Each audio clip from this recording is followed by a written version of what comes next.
The European Commission chief Brexit negotiator said now is the time Westminster delivers substantial progress on the Irish border question, which threatens to derail the entire Brexit negotiations.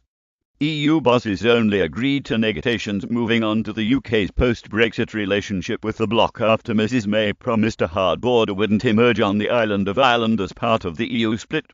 Brussels has inserted a backstop mechanism into the draft withdrawal agreement, which would see Northern Ireland remain in the EU's custom union, if Westminster cannot prevent a border process.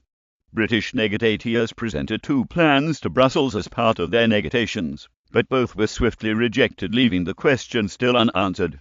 The UK has said its preferred solution was to avoid a hard border by striking a close economic relationship between the two parties, which would render customs checks unnecessary, or by using technology which would make the border near frictionless.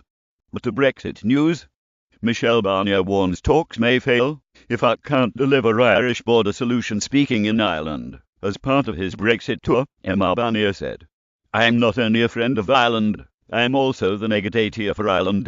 This is an extraordinary negotiation and we want to succeed with the UK, not against the UK. The Frenchman added, "I have no intention of mediating between the different positions of Brexit.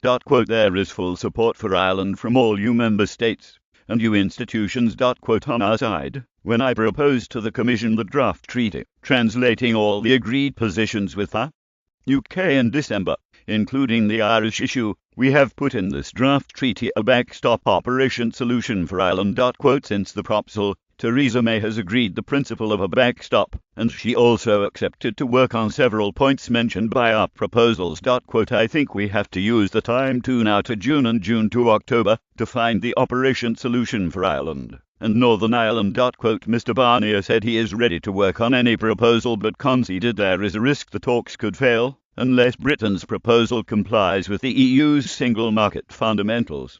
The EU negotiator concluded there needs to be rapid work done in order to find a solution by the June summit. Irish Prime Minister Leo Varadkar demanded the backstop spells out in black and white that Northern Ireland will remain in the customs union unless Britain can deliver a frictionless border. He and his deputy Simon Coveney both asserted the need for substantial progress by the June EU summit. Mr Coveney said, "There will be no withdrawal treaty if there is no backstop." Mr Barnier expects there to be progress on the Irish border by the proposed EU summit in June. Brexit Secretary David Davis accused Brussels of trying to create an artificial deadline as part of negotiating tactic against the UK. October is the perceived final deadline for a solution to be worked out between the UK and EU, but EU leaders, including Mr Varadkar, has urged a faster answer to the make or break question. Mr Davis also rejected the notion the European Union had entirely rubbished the UK's customs plans for when the country eventually leaves the customs union after December 2020.